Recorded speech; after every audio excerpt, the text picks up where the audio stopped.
Halo semua, kenalin nama gue aja karena Muhammad Laki dari Tekom 23.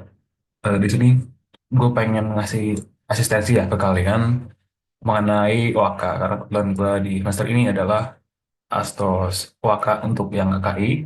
Jadi mungkin kita ini bakal bahas-bahas materi, terus mungkin bahas kayak hitung-hitungan di soalnya, sekaligus latihan soal sedikit-sedikit. Sebelum gue mulai mungkin di sini ada yang mau request materi gitu kan? Ada kayak mau request materi atau spesifik? Kalau mau ada yang bilang gitu, bisa on mic aja atau bisa private chat gue ya. Bisa sambil nunggu, kita mulai aja dulu dari yang paling awal, yaitu OAK. OAK itu divisinya apa? Jadi kalau kita lihat tuh ada yang namanya organisasi dan juga ada komputer. Eh, organisasi ada arsitek juga, ada komputer juga. Nah, organisasi artinya adalah hubungan fisik antar unit operasional komputer. Nah, itu fisik dalam artian ketika kita punya CPU, kita tuh bisa breakdown dia menjadi parts kayak gini. Ada CPU, IR, register, dan sebagainya. Dan kalau misalnya arsitektur itu adalah atribut yang nampak kepada programmer. Dan itu dampak langsung ke eksekusi program. Sifat logik kayak misalnya kayak AND OR, sedangkan kan AND OR itu kan ketika sampai di CPU atau di program kita, itu menggunakan program ya. Jadi begitu. Jadi jangan lupa buat arsitektur itu dampaknya langsung pada si program dan ke programmer, sedangkan organisasi itu hubungan fisiknya. Nah ini tuh seingat gue tuh ada di soal ujian, jadi mau diapalin aja. Nah, buat organisasi sendiri, kalau misalnya kita lihat tuh komputer kita di CPU ya. Kalau misalnya kita breakdown to smallest arsitekturnya, ada yang namanya simple machine kayak gini. Dan kita bisa lihat ada beberapa komponen penting ya. Yang satu aja namanya register. Jadi CPU itu punya register, di mana register itu kayak variabel atau memori yang berada dalam CPU itu sendiri. For example ada R1, ada R2, ada R3. Nah, di eh, CPU ini sebenarnya kalau misalnya kita pakai nanti assembly x86 itu udah kayak EAX, ada misalnya kayak yang high, low, ada yang 16 bit, ada yang 32 bit, dan sebagainya. Tapi buat for now, karena di UTS kita masih tentang teori dan hitungan dikit, maka dihafalin aja dulu. Nanti buat yang UAS, itu nanti kalian bakal programming doang, dan banyak banget materinya, jadi buat sekarang materi ekonomi itu aja. Terus selain itu, ada juga bus. Jadi bus itu kayak semacam konektor lah, mengkoneksikan satu bagian di CPU dengan bagian lainnya. Misalnya kayak ada bagian lain kayak misalnya ACU atau control unit, ada instruction register, ada program komputer, ada ALU, ada headernya, ada ACC juga. Dan buat mengatur lalu lintas ini tuh cara seperti ini. Bagi contoh, kita punya bus kayak gini kan, dan kita pengen masukin uh, isi dari satu, misalnya sini isinya 5 gitu. Dari satu ke ALU satu. Maka caranya adalah kita membuka gate dari R1 ini ke ALU satu. Misalnya nih di T sama dengan 0. Terus di T sama dengan satu, kita pengen nambahin dia dengan R2, maka kita load lagi dari R2 ke L2. Terus misalnya di T2 itu dia eksekusi header dan T3 dia akan masukin dari sini ke register. Nah, buat function-function ini bakal gue jelasin nanti. Kita lanjut dulu. Oke, jadi itu kurang lebih buat arsitektur komputer yang paling kecilnya. Terus ada perbedaannya. Mungkin udah pada lihat juga ya di YouTube, tapi gara-gara materi yang kurang lebih sama, jadi gue ulang aja lagi. eh, yang paling high level itu ada yang namanya program application atau ini tuh yang dilihat ke user. Di dua application program ada desainnya, ada sistem desain yang menaungi si application desainnya, terus ada computer design. Nah, computer design ini yang membuat arsitekturnya atau bagaimana mereka saling berkomunikasi. Di paling bawah ada namanya computer komponen, yaitu ya hardware-nya. Nah, kemudian ada manfaatnya dari computer digital dibaca aja. Kita next. Nah, selanjutnya ada yang namanya register. Tadi kan kita lihat ya, ada IR, ada PC, ada register, ada ALU, ada header, dan juga ada MIR, MBR. Fungsinya apa sih? Kalau misalnya si IR atau instruction register, dia tuh nyimpen instruksi yang sedang dieksekusi saat ini. Misalnya kayak kita ada eksekusi misalnya add A, B. Nah, di IR itu isinya itu. Dia akan menyimpan current execution yang sedang dilakukan. Buat PC, program counter, dia itu menghitung alamat instruksi. Saya kita punya instruksi satu, 2, 3, 4. Satu instruksinya apa, dua apa, tiga apa, empat apa. Nah, si PC ini itu bakal auto increment. Misal kita dari satu, ini saya eksekusi selesai, terus dari kedua, PC-nya bakal nambah nih. Jadi dua. Oke, sekarang dia masuk dua. Dan dia bakal masukin ini ke dalam IR. Terus dieksekusi. Lanjut lagi ke tiga. Nah, jadinya si PC ini adalah auto increment. Yud. MAR, jadi sini ada yang buat ke RAM ya, atau ke cache kartu ke RAM. Namanya MAR juga MBR. MAR fungsinya untuk menyimpan alamat instruksi. Dan untuk MBR itu atau memory buffer register itu dia untuk menyimpan instruksi sebelum dieksekusi dari memori. Buat dua ini tuh biasanya muncul di soal. Jadi mungkin bisa diapalin perbedaannya. Kalau GPRS nggak muncul, terus ada ALU. Oh, GPRS itu baru itu register-register umum tadi kayak misalnya R1, R2, R3. Jadi ketika kita punya register misalnya R1, R3, atau bahkan EAX, itu tuh namanya GPRS. Dan terakhir, ALU atau Arithmetic Logic Unit, mungkin pernah belajar di DSD ya. ALU itu tuh nyimpen eh, register atau placeholder yang buat kita eksekusi dan dia akan menghasilkan hasilnya. For example, ALU itu bentukan kayak gini. Ada misalnya kayak ALU satu, ALU 2, kita masukin something, kemudian diproses dan hasilnya ada di ALU 3. Misalnya gitu buat di OK. Ada pertanyaan nggak?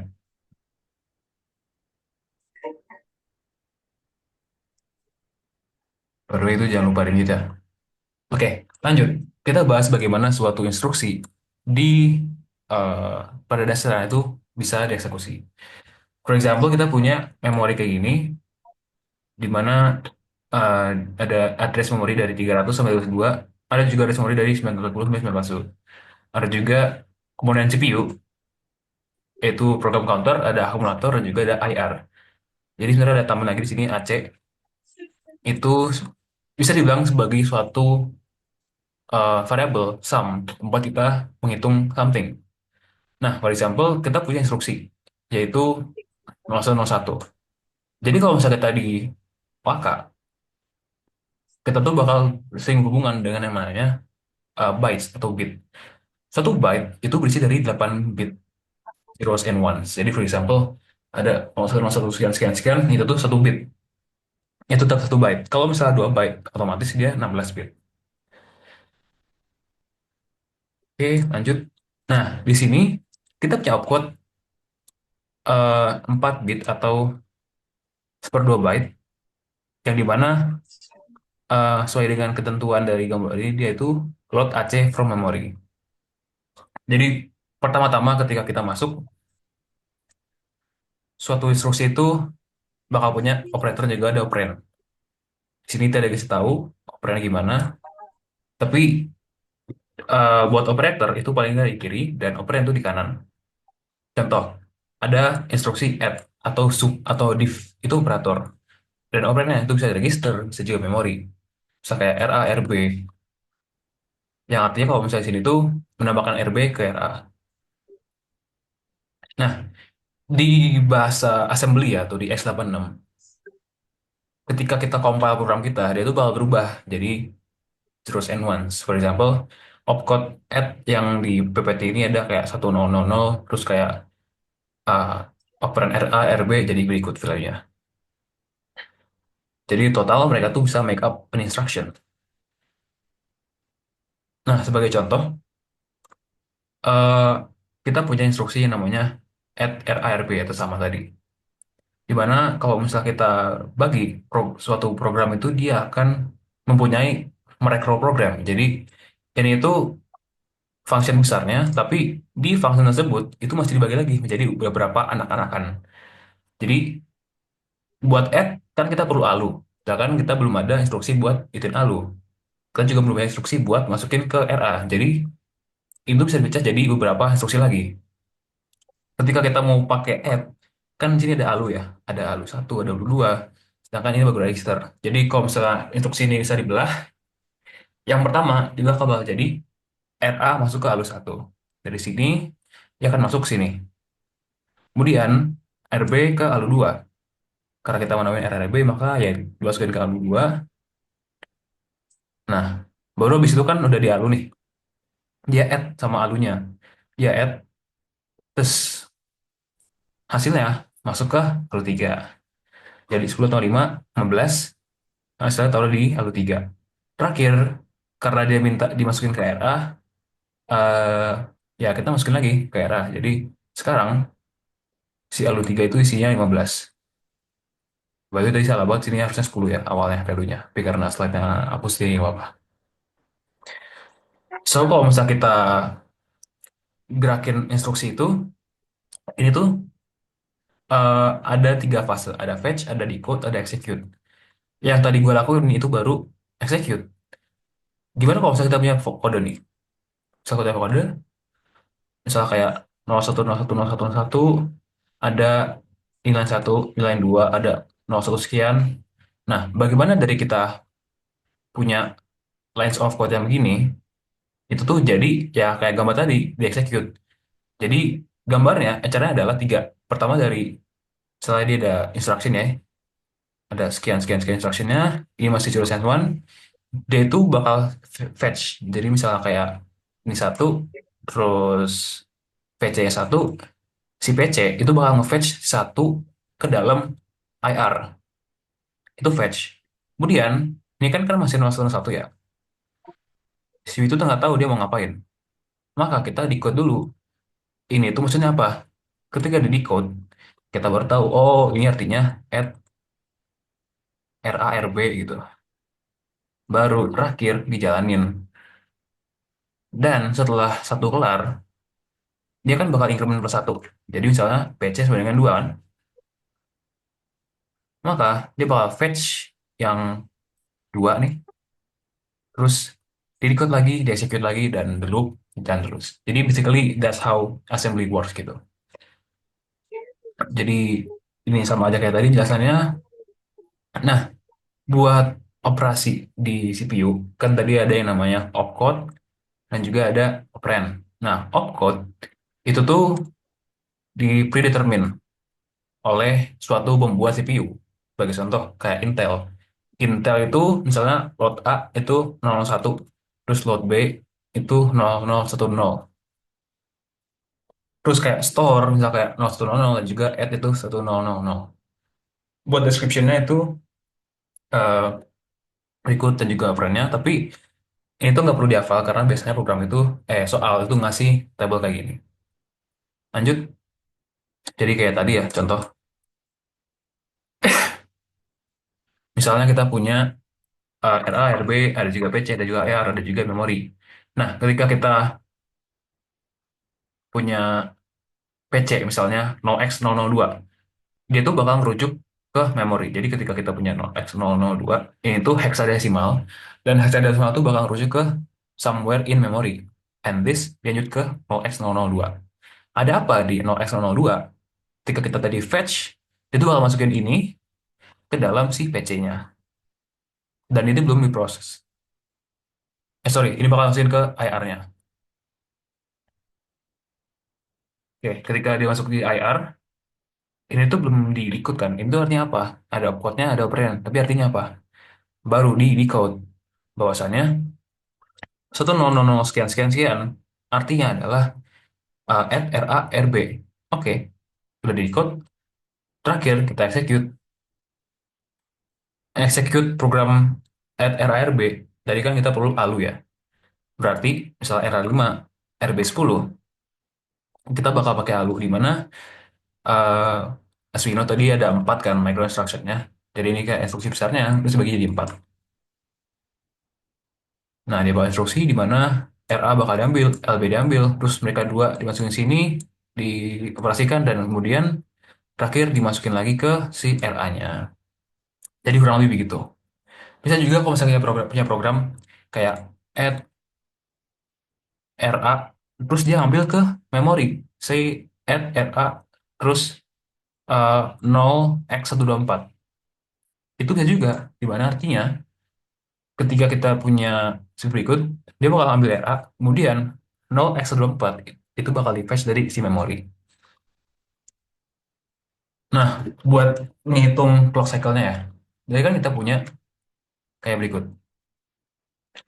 Biasanya ketika kita punya instruksi hanya di CPU, karena CPU ini very fast dan semua itu connected, maka kita bisa hitung biasanya tuh satu micro instruction itu satu clock cycle.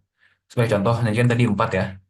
Maka total dari add RARB itu clock cycle-nya 4. Nah, buat yang lain-lain itu clock cycle berbeda, tergantung dengan apa yang kita ambil dan apa yang kita operasikan. Nah, ke memori, memori ini kan kadang-kadang pelan.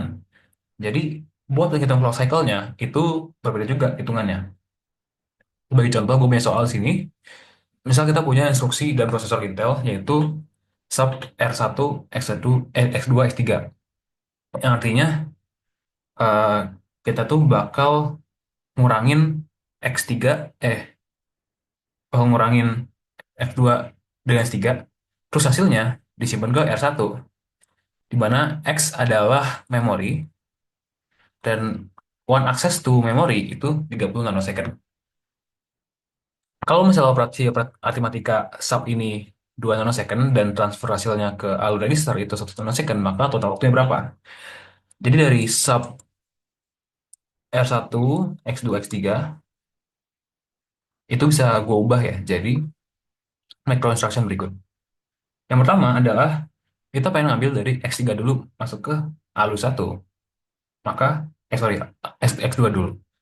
Maka yang pertama adalah diganti aja jadi, nah, satu, alur 1 kita isi dengan X2. Nah, itu juga dengan S3. Lalu 2 kita isi dengan X3. Terus selanjutnya ada sub ya, karena dia ada 122, ya kita operasikan aja. Jadi kita sub.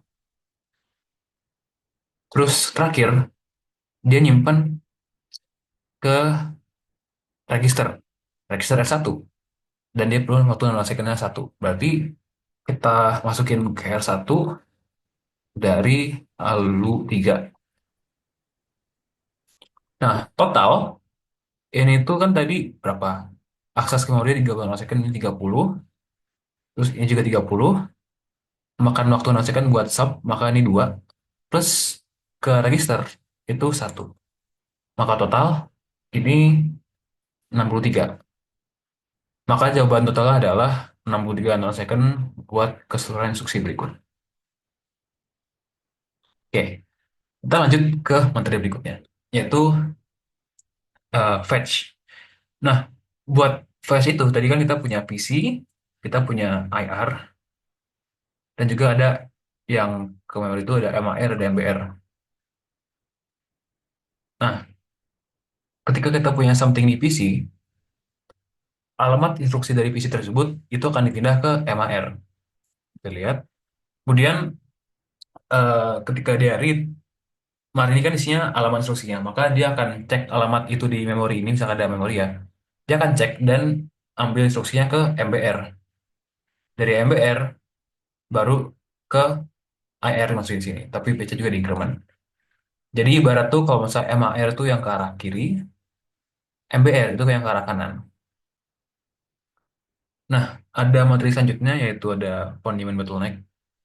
Di definisi aja.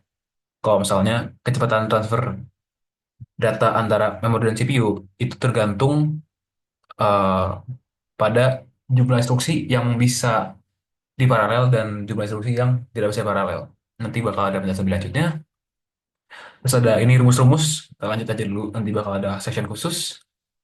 Kemudian ada dua jenis CPU. Jadi CPU itu bisa kita klasifikasikan jadi dua hal. Ada CISC, ada RISC. CISC atau Complex Instruction Set Computer itu adalah komputer yang instructionnya tuh complex banget. Misal kayak, tadi kan kita punya SOP R1, R2. Ini tuh gak kompleks by the way. Ini tuh kan masih 4 micro kan ya. Tadi ada 4 micro instruction, nah kayak ada load-nya, ada store-nya, itu masih kecil. Nah, kalau misalnya kompleks, dia tuh bisa banyak banget micro instruction-nya. Dan komputer yang memiliki kayak gitu disebut dengan Complex Instruction Set Computer Architecture. Dia ini contohnya ada kayak Intel atau AMD. Minusnya adalah dia tuh CPI-nya besar banget dan tapi instruksinya sedikit karena dia ada kompleks. Nah, buat yang RSC, dia itu Reduce Instruction Set Computer Architecture dengan contoh misalnya itu ada ARM Computer. Otomatis karena ada instruksinya sederhana, tapi instruksinya itu lebih banyak. Soalnya kan otomatis dia harus compensate yang nggak disebutin gitu kan. Nah, gara-gara dia ini udah paling low banget istilahnya buat instructionnya itu, kita bisa lebih hemat daya buat eksekusinya. Karena kalau misalnya kita pakai yang ini atau yang kompleks misalnya, bisa jadi ketika kita pengen melakukan satu hal itu mau nggak mau kita pakai instruksi yang kompleks, sedangkan cara eksekusinya itu bisa lebih mudah. Nah, kalau misalnya di RSC karena dia reduce, maka dia hemat daya komputer. Selanjutnya dia definisi lagi, ini juga jangan lupa dihafalin karena bisa muncul. Jumlah transistor meningkat 2 kali lipat dalam 2 tahun dalam satu IC. Jadi kalau misalnya kita gambarin grafik ya, komputer kayak pengembangan komputer kan ini tahun misalnya 80, ini tahun 2000, tahun 2005, ini transistor. Kita bisa grafiknya bahwa dalam 2 tahun itu dia eksponensial. Jadi grafiknya bakal kayak gini nih. Kayak gitu. Gara-gara instruksi tadi itu CPU itu bisa kita eh, cepatkan dengan beberapa cara. Yang satu adalah dengan pipelining, yaitu definisinya, ada juga price prediction, ada juga superscalar, data flow, dan spekulatif. Tapi biasanya ini nggak muncul di soal, jadi santai aja. Juga ada rumus AMDAL. Jadi tadi udah gue bilangin bahwasannya kita tuh sering punya bottleneck di program kita. Nah, kalau misalnya kita pengen cepetin program kita atau CPU kita, percepatan maksimum yang bisa kita capai itu eh, terbatas oleh instruksi yang nggak bisa dicepatkan. Biasanya ini tuh buat mempercepat, kita bisa nambahin threads buat eksekusi program kita, dan kita bisa paralel program kita. Nah, dalam satu program, ada yang bisa diparalel, ada juga yang bisa enggak. Oleh karena itu, buat kita menghitung total speed up-nya dari bagian yang nggak bisa dan bisa, itu otomatis kayak, misalnya yang bisa sekian persen, yang nggak bisa sekian persen. Itu tuh rumusnya berikut. Next, ini tadi gue jelasin. Terus ada intro. Intro itu adalah apa yang terjadi ketika kita pengen CPU kita atau prosesor itu mendahulukan instruksi yang mendesak yang pengen kita lakuin dan dia mengabaikan apa yang sedang dilakukannya. Sebagai contoh tadi kan kita punya program ya, misalnya kita punya program berikut, ada beberapa line, kita pengen execute programnya, makanya dia akan jalan sequential kan. Tapi bisa jadi CPU kita tuh pas lagi eksekusi dia tuh di-interrupt oleh kegiatan-kegiatan lain. Misalnya kayak ada interrupt di sini, interruptnya, maka itu akan memaksa CPU-nya untuk mengeksekusi dulu apa yang dia pengen lakukan dari intro kita, dan barulah setelah itu dia bisa lanjut balik ke sini dan dia akan lanjutkan lagi eksekusinya. Nah, buat jenis interrupt ada tiga, yaitu ada satu, ada program interrupt, bisa karena ada error program, overflow itu kan biasanya kan ada error atau exit ya, itu interrupt juga. Selanjutnya ada juga timer interrupt, misalnya kayak kita setting berapa banyak time yang ditentukan untuk si program. Kalau misalnya lebih, maka dia akan diinterrupt oleh si timer. Dan terakhir adalah input-output interrupt. Misal kayak interupsi dari keyboard kita atau mouse, dan juga ada printer. Ini buat hardware. Nah, buat cara kerjanya secara langsung, tadi gue jelasin ya tentang yang sequential. Ini tuh berlangsung di tingkat CPU. Nah, saya kita punya program kita tadi, yaitu sequential, dan kita ada interrupt di instruction sekian. Misalkan instruction 1, 2, di execute, dan kita punya eh, program counter misalnya nih. Nah, si program counter, itu tuh ketika dia nemu interrupt, dia tuh bakal masukin alamat dari lokasi interruptnya, misal alamat di X, di sekian, ini X. Maka dari yang dia eksekusi 1, 2, 3, 4, 5, 6, dan sekian, ketika ketemu di si X ini, dia akan masuk ke eh, counting si X dulu. Jadi di count, terus dari IR itu bakal masuk di IR-nya, set, udah masuk.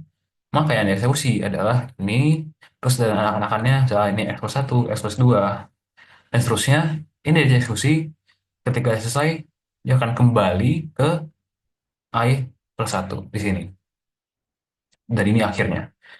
Jadi ketika interruptnya selesai, ya otomatis dia bakal balik ke uh, program yang sedang tadi kita jalanin. Nah, ini disebut dengan interrupt handler. Next adalah hierarki memori. Jadi ketika kita, oh, udah hapus tadi. Ini nggak apa-apa. Ada nggak ya? Oh, udah hapus. Oh, ini, ada nih. Jadi ketika kita punya memori, itu tuh bisa kita klasifikasikan berdasarkan ada size dan juga kapasitasnya. For example, tadi kan kita punya CPU ya. CPU, ini ada, dan kawan-kawannya, dan ada register. Misalnya R1, R2, R3. Nah, ini karena di CPU, itu adalah memori atau tempat penyimpanan di komputer yang paling kecil karena di CPU doang, tapi juga paling cepat. Jadi hitungannya bisa dalam nanosekan-nanosekenan. Dan karena buat produksi CPU ini sangat ekspensif, otomatis ketika kita nambahin something di CPU-nya, saya register, itu juga makin mahal juga. Tapi ya otomatis dia itu cepat. Nah, ada yang namanya lebih dekat lagi, yaitu cache.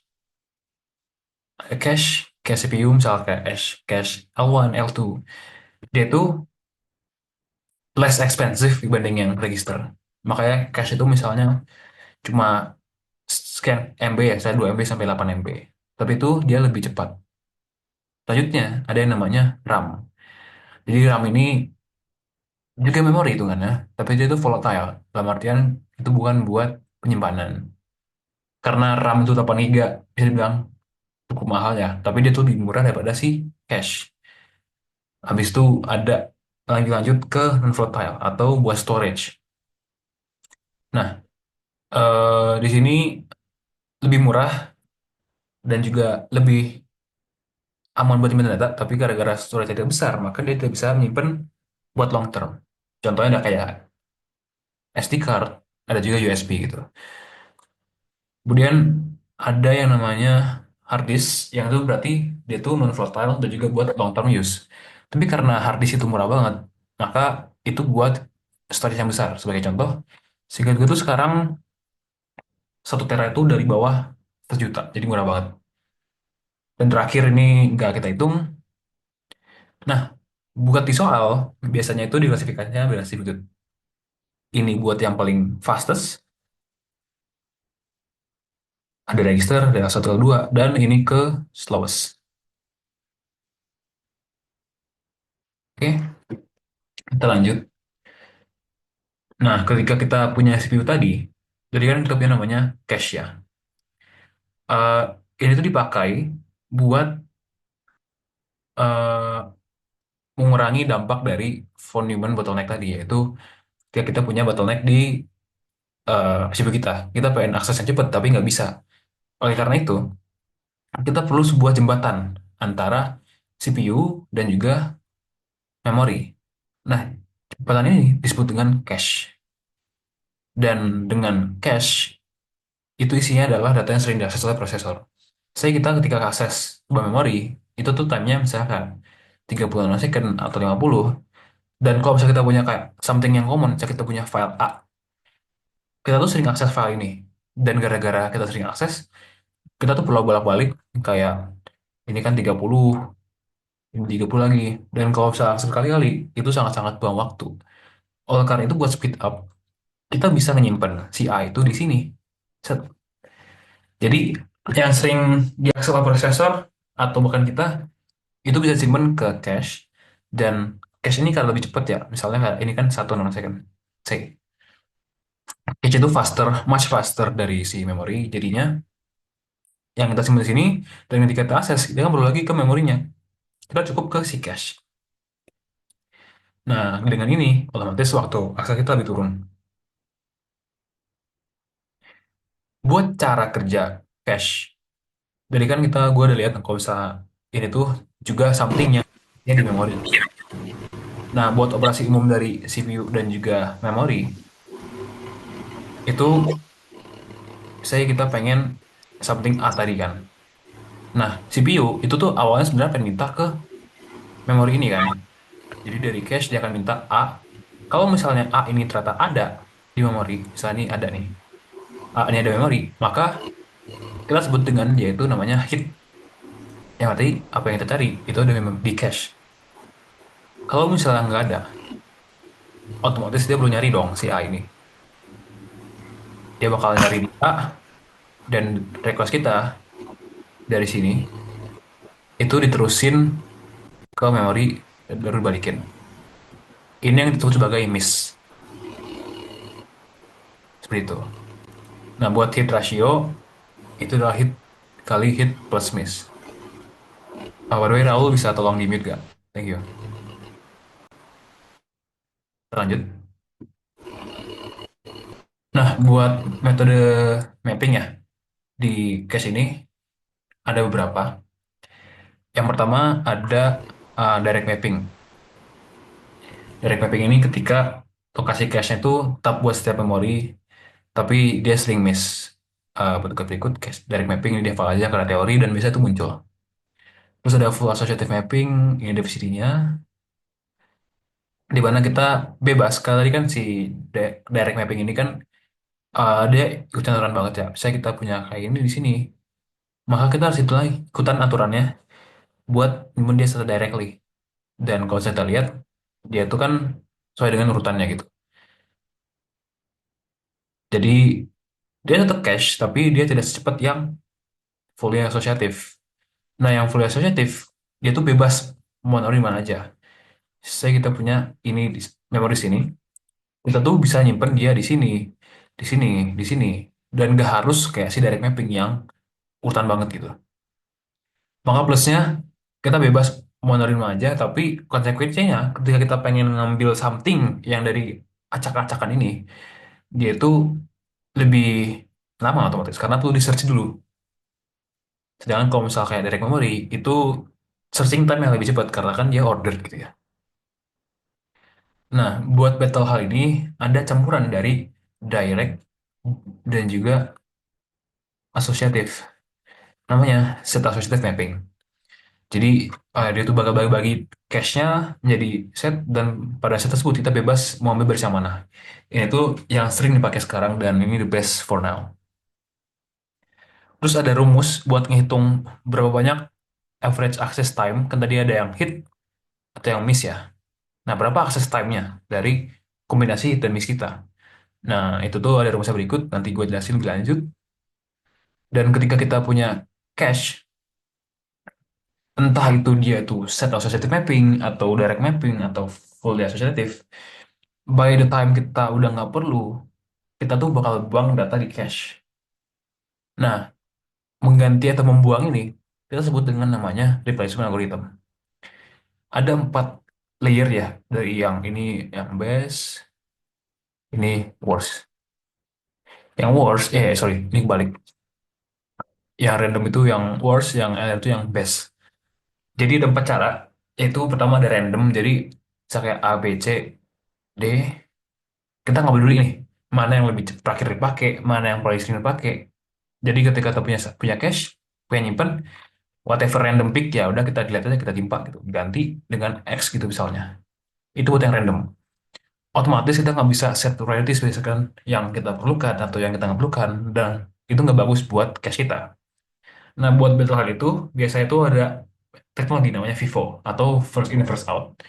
Mungkin udah sempat belajar ya di DSD kemarin, di mana kalau misalnya sebuah cache masuk dan kita bisa memakan dengan sebuah stack nih misalnya kayak ini A, sorry ini A, C,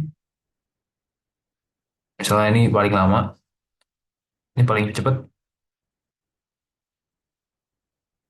maka ketika kita nyimpen kayak A, B, C, D ini urutan dan si A duluan, ketika kita pengen replace, kita berarti yang paling lama, yaitu si A.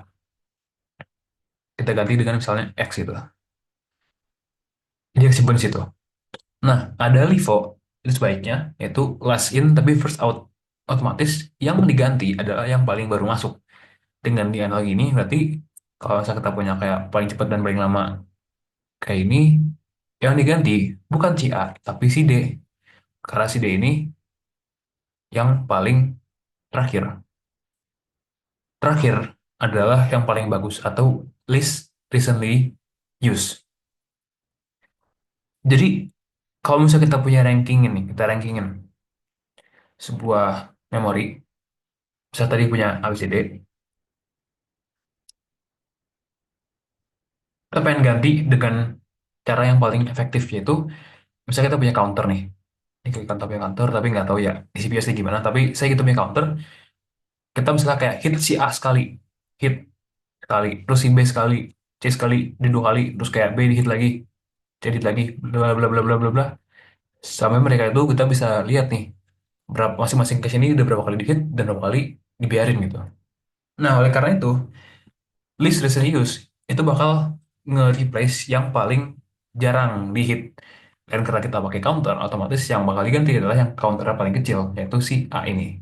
Karena cuma sekali. Dia akan masuk si X ke sini. Jadi itu buat replacement algorithm.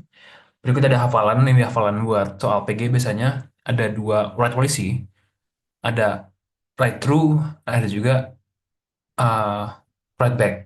Write through itu ketika prosesor itu nulis ke cache, terus langsung ditulis ke RAM. Sedangkan kalau misalnya write back ini, ketika kita prosesor tulis ke cache, dia tuh tulis ke RAM kalau misalnya di cache saja. Kalau misalnya ada traffic, dia akan pendataan mana yang leader, mana yang clean. Jadi itu ini hafalan banget. Jadi diapain aja. Kemudian terakhir sebelum kita masuk ke soal-soal hitungan, ada dua jenis RAM, yaitu ada dynamic RAM, di mana dynamic RAM ini bisa terlihat lebih sederhana, tapi eh, dia lebih lambat dibandingkan dengan RAM yang sejenis lagi. Dan kekurangannya itu ada charge leak di kapasitornya, sehingga dia harus terus di refresh. Ini terutama yang ini nih, ini penting. Jadi dihafalkan sebisa mungkin buat PG. Dan ada yang jenis terakhir itu static RAM, di mana ya as we can see it's more complex. Dan karena dia kompleks, maka lebih mahal. Dan tapi sayangnya dia lebih mahal. Tapi keuntungan dibandingkan Dynamic, dia itu nggak punya charge leak. Jadi kurang lebih kayak gitu buat teori-teori dan juga hafalannya. Bisa jadi ada yang masuk, bisa jadi ada yang enggak. Tapi ini udah mencakup mayoritas. Kira-kira sampai sini dia mau tanya lu gak?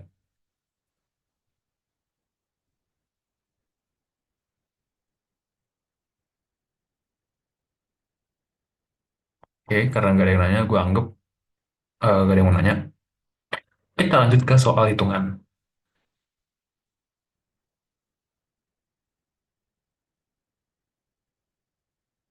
Nah, oke.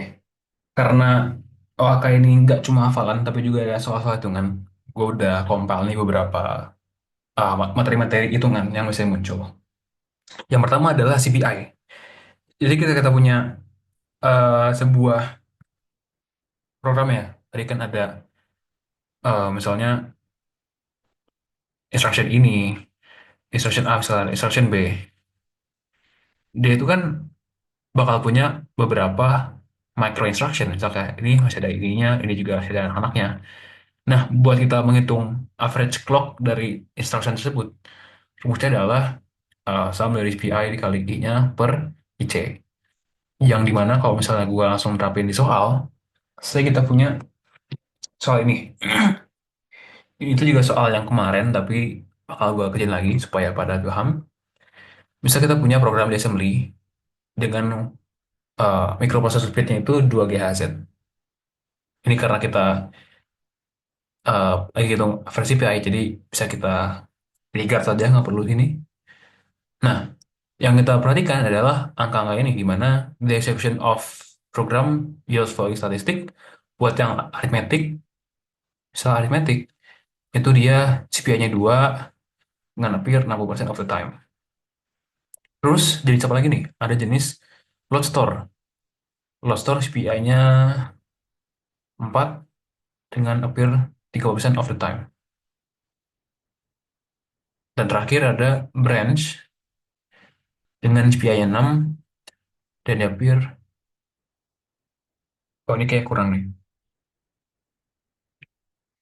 Ini tuh seingat gua tuh 10% ya.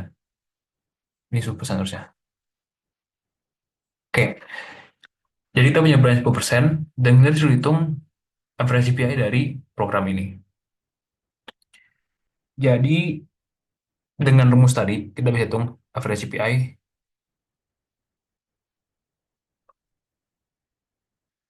Nah, karena kita udah punya cara menghitungnya udah enak, di mana kita dikasih pesanannya, dikasih CPI-nya, ya udah kita hitung aja based on persentase yang dikasih. Tadi kan dikasih yang aritmetik itu 2 CPI, ya udah 2 dikali 60%, 0,6 tambah load 4 kali 30% atau 4 kali 0,3. Dan terakhir tambah branch ada 6 kali 0,1. Ini hasilnya adalah 1,2. Bentar. Ini 1,2. Ini hasilnya 1,2. Ini hasilnya 1,6. Maka total dapatkan hasilnya adalah 2,4. Sorry, 0,6 adalah 3. Jadi average CPI 3 dan kita pilih jawaban yang ini. Ada yang pengen tanyain nggak?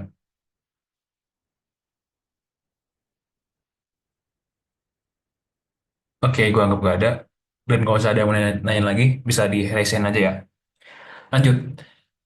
Ada yang namanya micro instruction per second. Nah, ketika kita punya tadi banyak instruction atau micro instruction, sebuah CPU itu buat benchmarking kapabilitasnya, itu salah satunya adalah dengan benchmarking berapa micro instruction yang dia bisa eksekusi dalam satu detik. Saya kalau misalnya micro instruction sekian, ya dia bisa eksekusi di ini T1, terus ini yang dua, ini T3. Atau bahkan ketika dia punya CPU yang besar, bisa kayak implementasinya gede banget, bisa jadi itu semua dieksekusi dalam dengan satu. Nah, buat menghitungnya, itu tuh ada sebuah rumus MPS, yang dimana kita menggunakan frekuensi dari CPU yang kita punya, terus pakai CPI, dimana kalau misalnya ada dia kasih berapa ini, kita pakainya adalah average CPI. Dan ini dikalikan dengan 10 pangkat 6. Contoh soalnya, ini masih sama, program di write di assembly dengan GHz-nya misalnya 2 kali 5 GHz, yang dimana ini juga berarti 3 dikali 10 pangkat 9. Oke, nah dia itu punya CPI-nya kayak gini tadi, otomatis kita bisa aja masukin average CPI-nya. Nah, average CPI dari yang hitungan kita tadi itu dia 3. 3. Maka langsung masuk aja, dan buat menghitung MPS-nya, maka MIPS sama dengan F kali CPI kali 1/6. F-nya adalah 3 dikali 1/9 per average-nya adalah 3 dikali 1/6. Di cancel, maka sisa 10/3 atau 1000.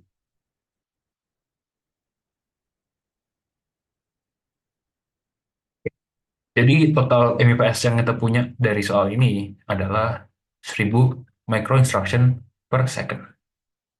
Next, kita punya Amdahl's Law, atau ya definisinya adalah percepatan maksimum yang bisa capai dengan mempercepat sebagian tugas dibatasi oleh bagian yang nggak bisa dipercepat.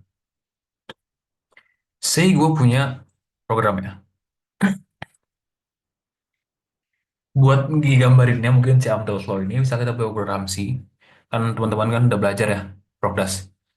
kita punya program nih, menghitung tingkat prima di range suatu A, B gitu. Nah, ketika kita punya program C, itu kan ada yang namanya main program kan. Ada main program, ada definisi struct, ada definisi library, ada buat penghasil prototype. Nah, itu tuh berkontribusi terhadap kecepatan program kita. For example, ini di main-nya, ini saya dengan programnya, kita punya kayak ini inisiasi variabel, ini ketika kita minta user input, ini ketika kita pengen pakai satu hal, dan kemudian setelah kita punya user input buat hitung prima, misal kita punya bilangan 0 sampai 10.000 misalnya. Nah, ketika kita punya function buat hitung bilangan prima, itu bisa aja hitung di bagian kode ini. Nah, kalau kita nggak pakai percepatan, otomatis kan kita sedangkan pakai satu thread kan. Dan itu tuh bakal lama, karena hitungan yang manual banget, satu buat thread, ngerjain semuanya, dan hasilnya adalah ya slow time. Tapi kan teman-teman juga belajar tentang pragma om paralel kan. Nah, ini bisa kita paralel nih, misalnya nih. Saya ini adalah tempat atau bagian kode program yang bisa kita laksanain dengan percepatan. Maka ini bakal bisa kita cepetin. Otomatis ketika kita paralel misalnya kayak 0 sampai 250, ini thread A, terus 1 sampai 500, sampai 5.000, ini thread B, dan sebagainya sampai thread cek bagian, dan ini tuh bakal bikin program kita lebih cepat. Tapi of course di program kita ada bagian yang nggak bisa dicepetin. Buat ngitung time-nya adalah eh, menggunakan rumus speed up ini atau rumus Amdahl's law, di mana eh, time to execute program on a single processor kita bagi dengan time to execute program on n parallel of processor. Di mana ini yang kita paralel tadi. Nah, ketika kita punya rumus ini kan dia belum terlalu spesifik ya. Kita bisa cekin lagi dengan rumus berikut, di mana yang final rumusnya adalah 1/1 min f tambah f per n. Nah, contoh soalnya adalah misalnya suatu program nih punya waktu 1 second buat eksekusi on a single processor. Kita ketahui bahwasannya 40% bisa jalanin on not paralyzed. Jadi kita bisa bilang not paralyzed atau single core, kalau misalnya single ya. Single itu maka dia 40%, berarti sisanya dari 100% ya paralelnya adalah 100 min 40%, yaitu adalah 60%. Kemudian kalau misalnya programnya kita eksekusi dengan 4 buah prosesor, berarti N-nya adalah 4. Berarti how many times lebih cepat dia bakalan compare to execution on a single processor. Nah, berarti ketika kita punya single, ini tuh satu prosesor, ini tuh adalah 4 prosesor. Nah, yang itu adalah berapa speed up time-nya. Pakai rumus tadi, speed up adalah 1/1 min f. Sebenarnya sorry ya kalau misalnya aku baca asal pakai mouse ini. Tambah f plus n.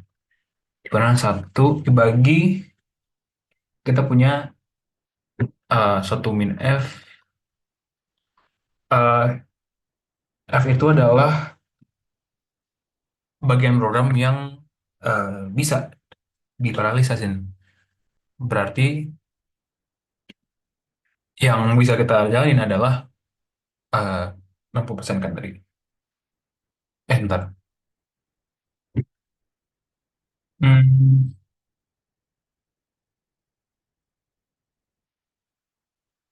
Eh benar 60%. Terus di sini kita masukin aja, langsung aja kayaknya. Ini berarti yang on a single itu 0,4 ya. Jadi kan ini yang single, ini yang paralel. Terus tadi yang di paralel itu 0,6. Nah, 0,6 dia dibagi oleh berapa banyak prosesor. Dan kita punya jumlah prosesor itu 4. Jadi satu dibagi 0,4 yang nggak bisa karena dia single ini. Sebenarnya ada bagi satu. Tapi karena dia single maka ya kita nggak anggap aja bagi satunya. Terus kita hitung satu 0,4 tambah 0,6 bagi 4 itu,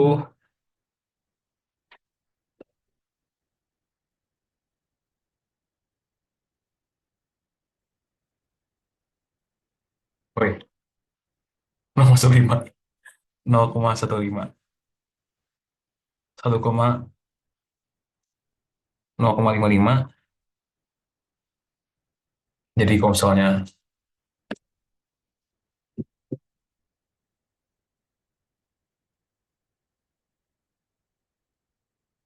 1,81. Jadi speed up akhirnya adalah 1,81. Yang dimana jawaban yang terdekat kita punya adalah jawaban B. Nah, ini kan baru speed up-nya ya. Maka kalau misalnya ada soal lain yang nanyain berapa final second-nya, tadi kita punya 100 second, misalnya kayak total 100 second, total time 100 second. Nah, kita bisa speed up dia dengan perkalian kita ini, jadi eh, dia bakal dikurangin oleh berapa yang cepatnya. Lanjut, oh ya buat hitungnya bisa hitung sendiri aja karena simple. Ada rumus access time. Tadi kan kita punya yang namanya cache. Ini hukum aja. Cache itu misalnya ini, terus ini ada memori, ini ada CPU.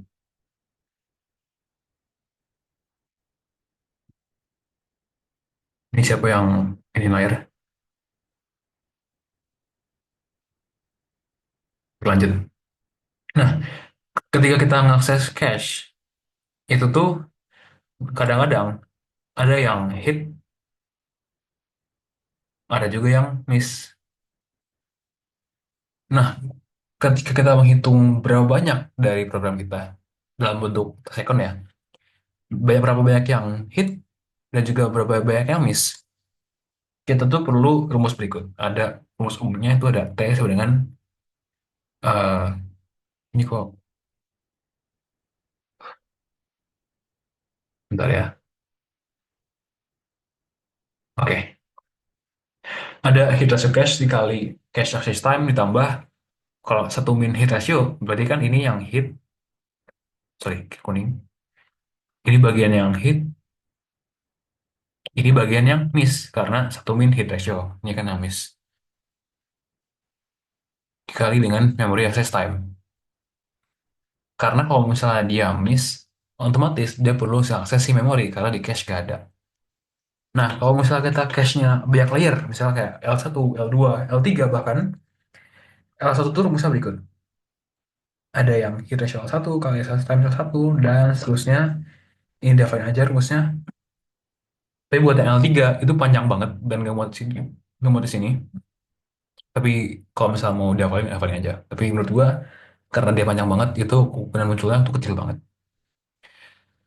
Nah, buat contoh soalnya itu, ada misalnya kita punya komputer dengan cache memori L1. Ini karena L1, makanya cuman yang ini. Dia punya memory cycle-nya itu misalnya 40 nanosecond. Berarti main-nya dengan 40 nanosecond. Kemudian untuk main ini, dia punya uh, cycle time-nya itu 5 nanosecond. Masalah itu sini aja deh. Ini buat yang cache by the way ini. Cache di mana second. Nah, terus dia punya hit ratio sebesar 0,85. Berarti hit 0,85.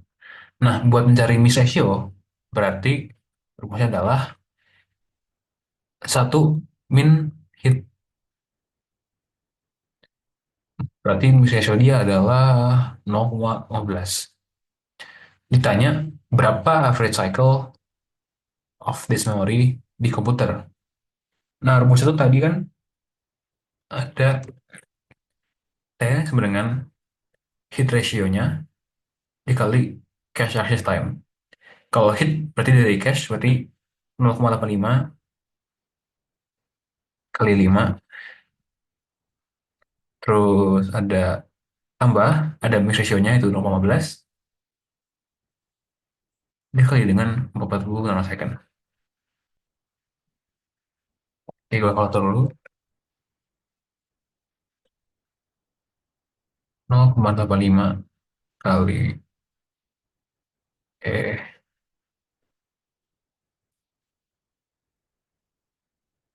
itu 4,25 dan yang miss-nya adalah 66. Maka total 4,25 tambah 6 adalah 10,25 nanosecond. Maka average time yang kita butuhkan untuk memori ini ketika menggunakan komputer adalah 10,25 nanosecond. Jawaban yang ini. Kemudian ada latihan soal PG. Dari hitung-hitungan, gue pisahin ya by the way, biar nggak pusing. Jadi ini semua hitung-hitungannya, terus lanjut ke yang soal PG-PG-nya aja.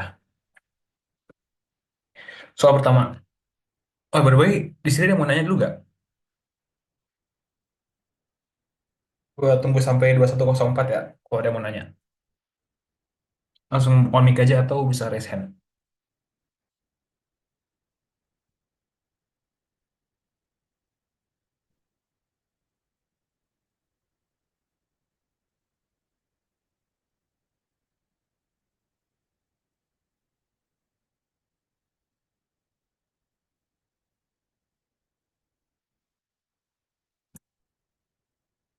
Oke, gue rasa nggak ada yang mau nanya juga.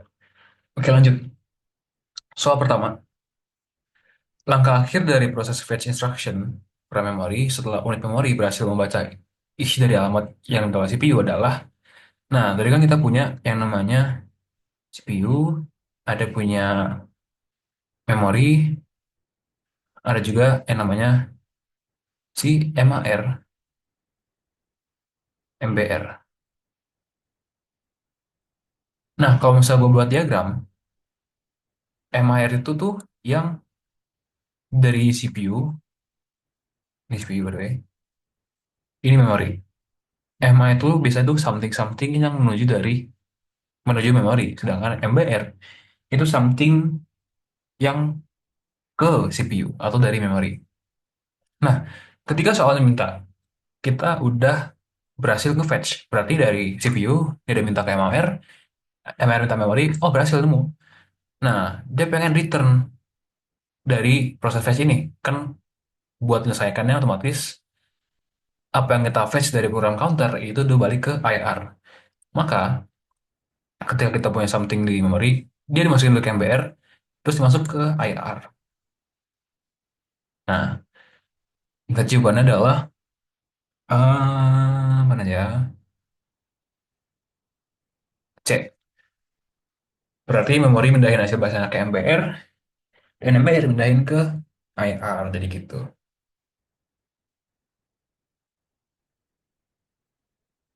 Oke. Oh, ada yang duplikat ini jawabannya. Ini langsung sama, berarti jawabannya dua. Masalah ini depan. Oke, berarti jawabannya C ya. Next, soal nomor dua. Meskipun umumnya ukuran cache jauh lebih efektif dibandingkan dengan memori utama, cache memori bisa memenuhi kebutuhan lebih dari 80% kebutuhan CPU instruksi. Hal ini disebabkan oleh eh kayak sebelum ini jawabannya yang B.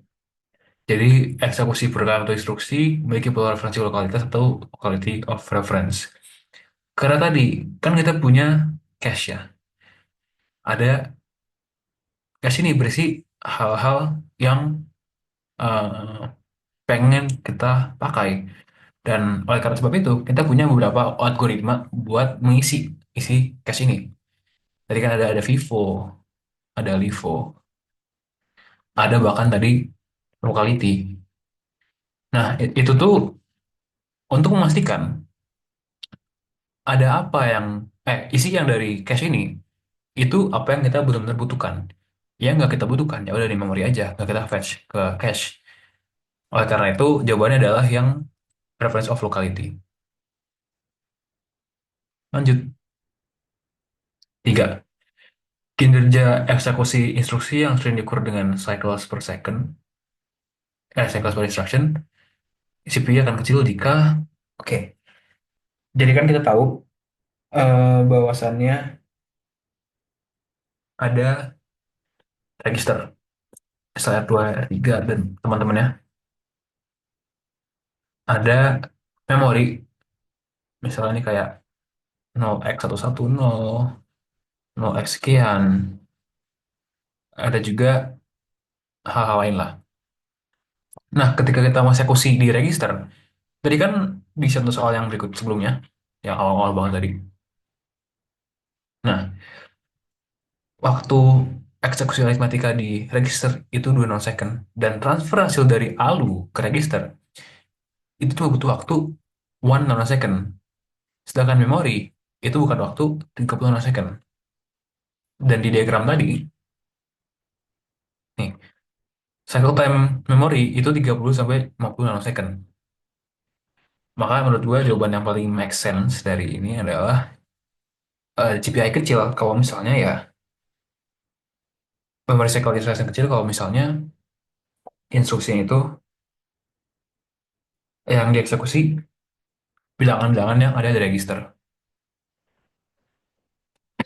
Oke, sebelumnya gue pengen ngetes dulu.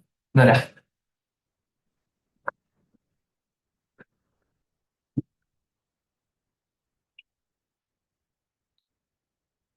Oke, lanjut.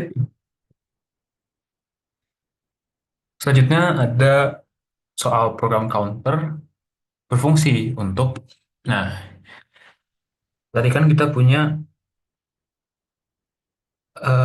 ini ya, ada PC, ada IR, dan juga kawan-kawannya. Nah, untuk yang IR, itu berarti instruction register. Dan yang PC, eh, itu fungsinya adalah buat kita count, misalnya kita di instruksi mana, instruksi satu, instruksi dua, instruksi tiga. Maka jawabannya untuk yang PC ini adalah menyimpan alat baru instruksi tahan, terus ada menyimpan data. Hmm, berarti jawabannya adalah yang C. Soal tadi kan kita punya memori apa ya? Dari soalnya diminta alat memori, maka dia berisi alat memori dari instruksi yang ingin dieksekusi. Contohnya itu tadi yang ini nih. Nah, ini memorinya, ada PCIR. Nah, si PC itu nyimpen alat memori si 300, 31, 32. Maka jawabannya yang C. Kenapa yang bukan yang pertama? Soalnya bisa jadi ya kalau misalnya instruksi udah sampai yang 301, 302, berarti yang bukan yang pertama dong, makanya ini salah. Misalnya nggak make sense. Lanjut. Register memory buffer register digunakan untuk, nah, kembali ke diagram kita tadi, memory buffer register itu untuk memindahkan hasil bacaan file instruction dari memori sebelum dia masuk ke IR.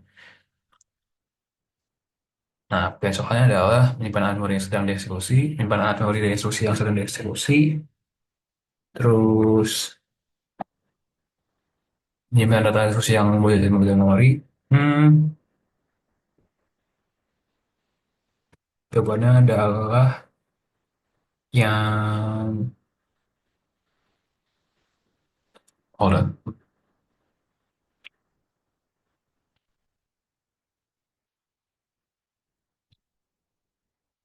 Ini kan salah.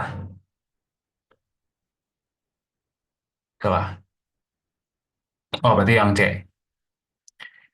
Jadi ketika nge-fetch dari memori, sebelum dia masuk ke IR, dia itu masuk ke MBR dulu. Nah, ada IR. Nah, kalau misalnya gue balik nih soalnya ada soal MR gak ya? Nggak ada. Nah, kalau misalnya gue balik soalnya, fungsi dari MR.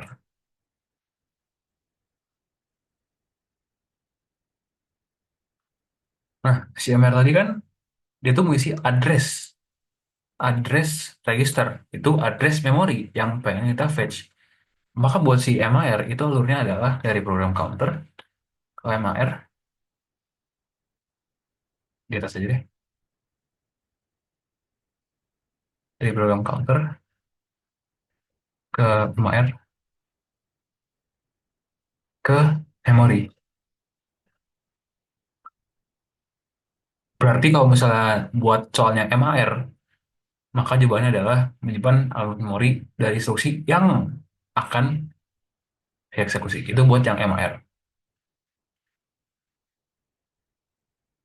Oke, lanjut dulu. Soal berapa Pak nih? Soal nomor 6. Tingkatan kecepatan clock CPU memiliki dampak paling kecil terhadap... Nah, oke. Jadi, as we know, tadi ya, hmm, eh, kita punya memori, ada CPU. Memori itu cycle clock yang tinggi. Tinggi CPI, ini low CPI. Nah, kalau misalnya kita punya peningkatan kecepatan clock, maka biasanya yang terasa lebih cepat adalah yang memiliki kecepatan yang udah besar. Jadi kalau misalnya CPI udah kecil, ketika dicepetin ya nggak terasa kecil. Maka jawabannya kalau misalnya A, instruksi tentang CPU, ya nggak usah, kalau soalnya kan udah di register. Itu yang paling kecil. Terus yang B, kombinasi instruksi yang memberikan akses data di memori, ini bisa kita pergi jawabannya kombinasi.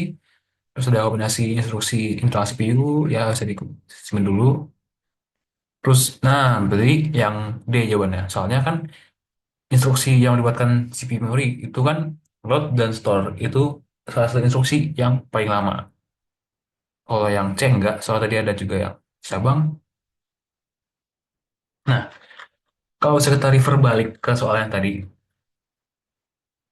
instruksi yang dipakai, jumlah waktu clock cycle yang dipakai buat nge-fetch dari ALU ke register kan cuma 1 nanosecond. Sedangkan buat nge-load, ini nge-load nih by the way, ini buat load, ini buat store, ini buat load juga. Itu tuh masing-masing 30 nanosecond ke memori. Jadi ya percepatan agak kerasa kalau misalnya berhubungan dengan load store memori. Oke, lanjut. Langkah akhir dari proses mengambil instruksi dari memori setelah unit memori berhasil membaca isi dari alamat yang diminta oleh CPU. Oke, nah, soal sama nggak sih? Oh, sama soalnya. Jadi jawabannya adalah yang MBR ke IR. Misal nomor 7. Oke, lanjut.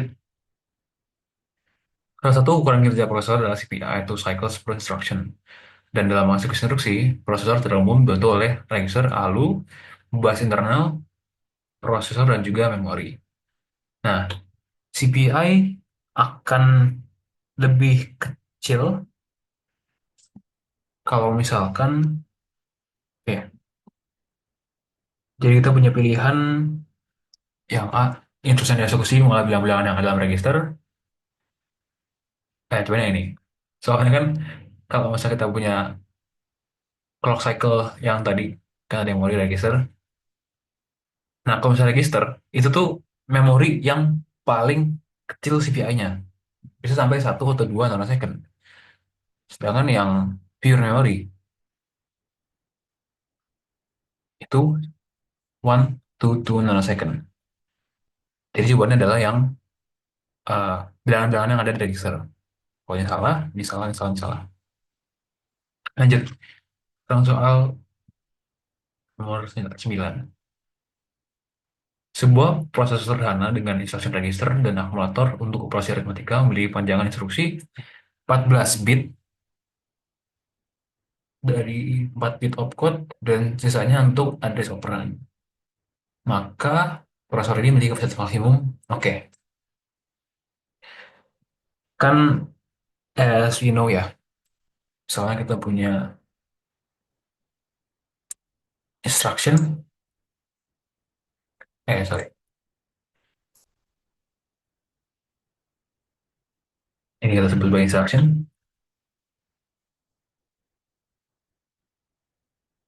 Nah, ini ada code, ini ada selesai instruction. Kalau misalnya si opcode-nya itu 4 bit dan si ininya adalah 6, berarti kan 14 dibagi kurang 4, ini kan berarti 10 bit. Berarti panjangnya itu kita bisa pakai rumus 2 pangkat n. Di mana kalau misalnya zeros and one, berarti kan maksimal possible maksimal buat kombinasi kan 1 bit. Itu dia maksimal ada 2 kombinasi. Ya ya udah. Berarti yang opcode maksimal itu total di rumusnya adalah 2 pangkat n. Buat opcode berarti 2 pangkat 4. 2 pangkat adalah 2 pangkat 3, 2, 16. Dan 2 pangkat 10 itu, bentar gua Google dulu. Itu 4. Maka jawabannya adalah 16 jenis instruksi buat opcode dan juga, oh salah, kan yang ini.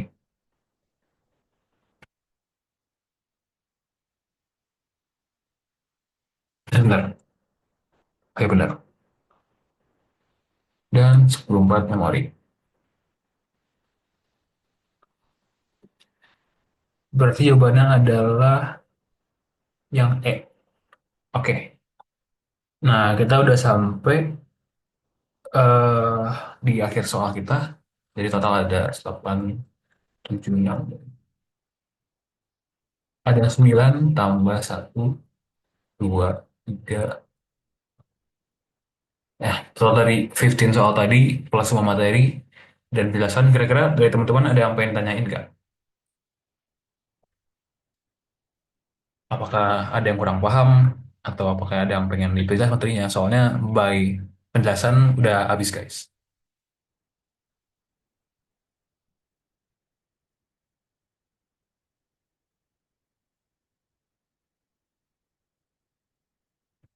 Gimana? Kalau dari aku sih udah bang.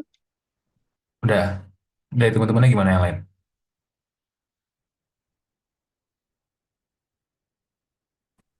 Buat saya sendiri sih juga udah lumayan ngerti Kak. Dari penjelasannya juga lumayan jelas. Jadi ya eh, kalau misalnya agak bingung ntar bisa coba baca-baca, coba bisa nonton videonya lagi. Oh ya, kalau misalnya ada yang malu buat tanya gue di sini, bisa banget PC gue nanti minta line aja dari Mas. Sip, oke, karena gue rasa udah pada paham juga dan sekarang udah cukup malam setengah 10, besok kalian tak lulus. Ya udah kita udahin dulu aja. Makasih banyak udah hadir malam ini. Buat soal-soalnya nanti gue kasih ya, gue kirim ke Mos, nanti Mos kirim ke teman-temannya lagi. Good luck buat UTS-nya, semoga kalian semua nilai angkanya A semua. Oke, good luck guys. Selamat malam. Amin, Dadah. Kak. Makasih.